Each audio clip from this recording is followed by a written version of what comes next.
बॉलिवूड अभिनेता सैफ अली खानवर हल्ला होऊन 2 दिवस उलटले, तरीही अजूनही हल्लेखोर मोकाट आहेत. 40 ते 50 जणांची चौकशी, पण पोलिसांचे हात रिकामेच असल्याचे पाहावयास मिळत आहे. याच दरम्यान सैफ अली खानवर प्राणघातक हल्ला करणाऱ्या आरोपीचे विविध सीसीटीव्ही फुटेज समोर येत आहेत. अभिनेता सैफ अली खानवर हल्ला केल्यानंतर आरोपी वांद्र्यामधून दादरमधील कबूतरखाना परिसरात गेल्याची माहिती समोर आली आहे. इथल्या एका मोबाईल दुकानामध्ये आरोपीनं इयरफोन खरेदी केला. सैफ अली खानवर हल्ला करून तेथून पळ काढल्यानंतर आरोपी 7 तासांनी दादरमधील मोबाईलच्या दुकानामध्ये दिसला. या दरम्यानचे सीसीटीव्ही फुटेज देखील समोर आले आहे. आरोपीने दुकानामधून 50 रुपयांच्या इयरफोनची खरेदी देखील केली. सैफ अली खानवर हल्ला करणारा आरोपी मोबाईलच्या दुकानात गेला आणि म्हणाला, मला इयरफोन हवे आहेत. दुकानदाराने किती रुपयांचा इयरफोन हवे आहे असे विचारले. त्यावर मला 50 रुपयांवाला इयरफोन हवा आहे असं उत्तर आरोपीने दिले. त्यानंतर आरोपीने 100 रुपयांची नोट दिली.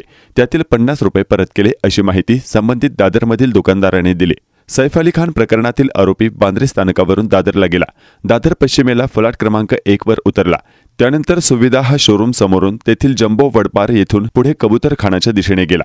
या प्रकरणात मुंबई पोलिसांनी काल रात्री आरोपीचा शोध घेण्यासाठी रेल्वेकडूनही सीसीटीव्ही घेतलेले आहेत. रेल्वे पोलिसही या प्रकरणात आरोपीचा शोध घेण्यासाठी पोलिसांची मदत करत आहेत. रक्तबंबाळ सैफ अली खान एका वाघासारखा रुग्णालयात दाखल झाला होता. सोबत त्याचा लहान मुलगा तैमूरही होता.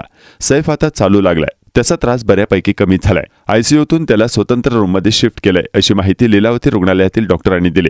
2 ते 3 दिवसात डिस्चार्जबद्दल विचार केला जाईल. आम्ही सैफला संपूर्ण बेडरेस्टचा सल्ला दिलाय असंही डॉक्टरांनी सांगितलंय.